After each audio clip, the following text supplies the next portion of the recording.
Nung ma-announce ang canonical coronation ng mahal na Birhen ng Fatima ng SSS, the secondary patron ng parokya at dambanang ito, maraming nagulat. Maraming nagulat sa tuwa sapagkat magiging canonically crowned ang kanilang secondary patron. Maraming nagulat sapagkat hindi raw nila kilala ang Birhen ng Fatima dito sa inyong dambana. Maraming nagulat at tumaas ang kilay, pati mata, umabot sa noo. Di ko alam kung sa galit, kung sa inggit, o anong pinanggagalingan. Marami ang nabigla nung ma-announce nung mga bandang late January ang canonical coronation ng inyong secondary patron. Kanina, gusto kong tanungin yung imahe ng Birhen ng Fatima kung siya nagulat din. Kung siya, hindi niya rin sukat akalain na siya'y magiging canonically crowned. Nananahimik lang sa isang sulok ng dambanang ito. Nananahimik lang sa isang ordinaryong dambana, tapos ngayon canonically crowned na. Nakakainggit, nakakayamot, nakakaasar, nakakatuwa, iba't iba yung emosyon ng mga tao.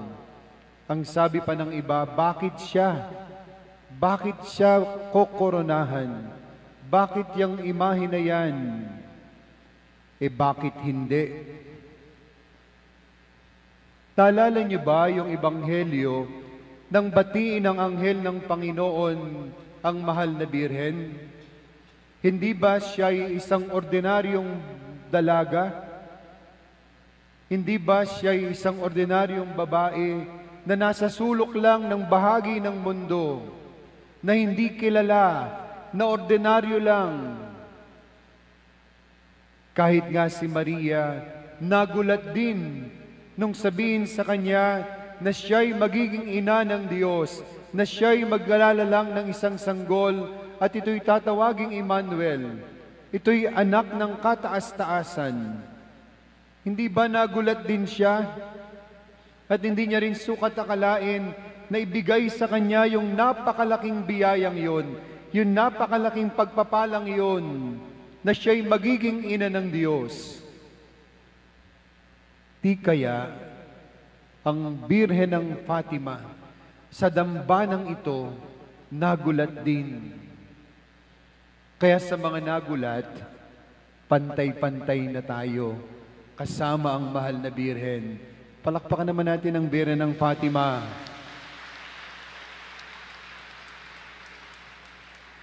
Tama na ang mga tanong, bakit siya? Tama na ang mga tanong, bakit sa canonically crowned? Kahapon, sinagot ni Bishop Ruperto Santos ang tanong na yan. Ang sabi ni Bishop sa kanyang homilya, ito'y biyaya ng Diyos. Ito'y pagpapala ng Diyos na binigay sa ating diocese, na binigay sa dambanang ito. Ito'y biyaya at pag-ibig ng Diyos na ibinigay sa imahe ng Fatima dito sa inyong dambana. Kung papaanong pinagpala ng Diyos si Maria, ang ina ng Diyos, pinagpala din ng Diyos sa pamamagitan ni Pope Francis na siya'y makoronahan kahapon, pontifical coronation. Ito'y bigay ng Diyos, hindi bigay ng kahit sinong tao, ni kahit si Bishop, si Father Vic, o sino mang laiko dito na talagang deboteng-deboto ng mahal na Birhen. Hindi ito sa atin galing, ito'y galing sa Diyos.